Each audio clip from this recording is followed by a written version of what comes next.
వీక్షకులకు నమస్కారం. మే 28 కీర్తిశేషులు పద్మశ్రీ విశ్వవిఖ్యాత నట సార్వభౌమ నటరత్న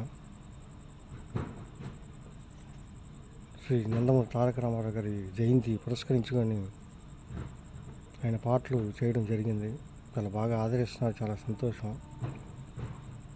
మరి ప్రపంచ సినీ చరిత్రలో ఇటువంటి నటులు లేడు అనడంలో ఏమాత్రం అతిశయోక్తి లేదంటే అతిశయోక్తి లేదు.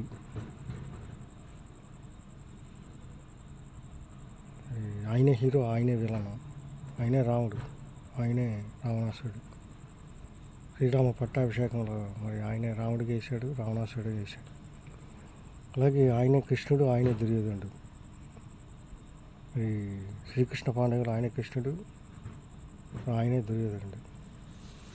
మరి నెగిటివ్ రోల్స్ వేయడంలో కూడా ఆయన విలనైజాన్ని కూడా హీరోయిజంగా చూపించాడు. అందుకే ప్రతినాయకుడు అనే మన హీరోకి ఎంత ప్రాముఖ్యత, విలన్కి కూడా అంతే ప్రాముఖ్యతనిచ్చాము ప్రతినాయకుడిగా.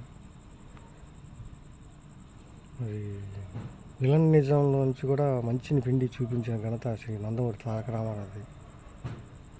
మరి వాళ్ళలో ఉండే చెడ్డ గుణాలే కాకుండా వాళ్ళలో ఉన్న మంచి గుణాన్ని కూడా వెలికితీసి మనకి చూపించారు. అందుకే ఆయన కారణ జన్ముడు అయ్యాడు. మంచిని పిండి చూపించాడు. శకుని కౌరవులకు మిత్రుడు శత్రువు అన్న విషయాన్ని శ్రీ కృష్ణ పాండవ్యం ద్వారా మనకి చూపగలిగారు.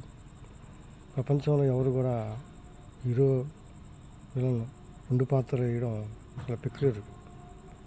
అలాంటి ఘనత శ్రీ నందమూరి తారక రామారావుకి దక్కింది. నా భూతో నా భవిష్యత్తు.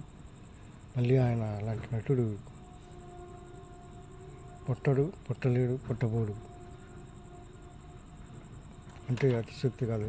ఆయన చేసిన పాత్రలు, ఆయన చేసిన ప్రయోగాలు మరి తెలుగు సినీ చరిత్రలో ఒక సువర్ణాధ్యాయం. ఒక అక్బర్గా, ఒక మౌర్య చంద్రగుప్తుడిగా, మరి అశోకుడిగా, మరి చాణక్యుడిగా, అలాగే శివాజీగా, వీరపంట కట్టెబొమ్మలుగా, అల్లూరి సీతారామరాజుగా, రాముడిగా, కృష్ణుడిగా, రావణుడిగా, దుర్యోధనుడిగా, శ్రీకృష్ణదేవరాయలుగా,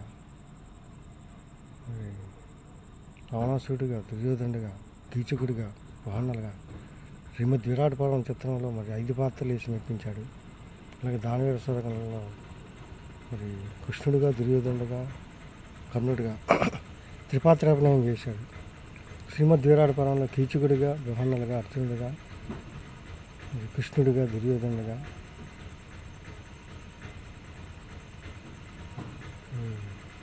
5 పాత్రలు వేసి ఆయన మెప్పించాడు. పురాణ పాత్రలు వేసి పురాణ పురుషుడు అనిపించుకున్నాడు. పురాణాలపై కూడా ఆయన పట్టు ఉండేది.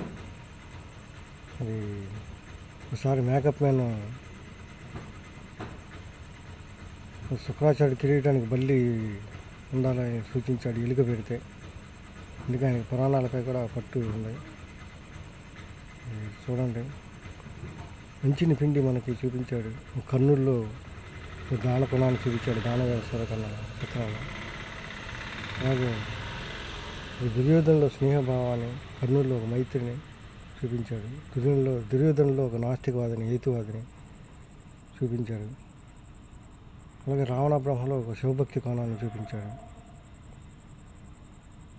మరి చూడండి, ఇంకా మీరు నెగిటివ్ రోల్స్ నుంచి కూడా మంచిని పిండి చూపించాడు. కనుకనే కారంజనుడు. మరి డిఫరెన్స్ ఆఫ్ కారంజనుడు అంటే మరి ఇదే ఒక కారణం కోసమే పుడతాడు ఆయన. ఆ పాత్రలు వేయటానికే పుట్టాడేమో, రాముడిగా, కృష్ణుడిగా. పురాణ పాత్రలు వేసి పురాణ పురుషుడు అనిపించుకున్నాడు. జానపదాలు, పౌరాణికాలు, అలాగే శ్రీకృష్ణదేవరాయలు, అశోకుడు, అక్బరు, అలాగే ఈ చంద్రగుప్తుడు, చాణక్యుడు, ఈ పాత్రలే కాకుండా మరి చారిత్రాత్మక చిత్రాలే కాకుండా మరి ఈ సిద్ధాంత, ఈ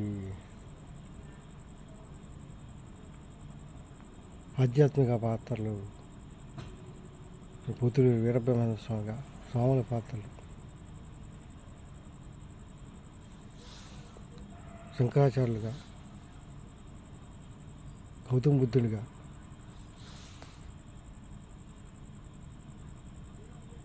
యోగి వేమనగా తత్వవేత్తల పాత్రలు కూడా ఆయన వేసి చూపించడం చాలా అరుదైన సంఘటన. అట్లా పురాణ పాత్రలు, జానపదాలు, సాంఘికాలు, పౌరాణికాలు దాదాపు 300 చిత్రాలు ఆయన నటించి విశ్వవిఖ్యాత నట సార్వభౌముడిగా చిరస్థాయిగా ఆయన ప్రజల గుండెల్లో నిలిచిపోతారు.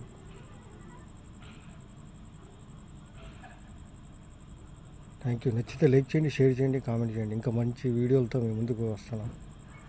ఎన్టీఆర్ జయంతి సందర్భంగా ఇంకా మంచి మంచి విషయాలు మనం చెప్పుకుందాం, మాట్లాడుకుందాం. Thank you.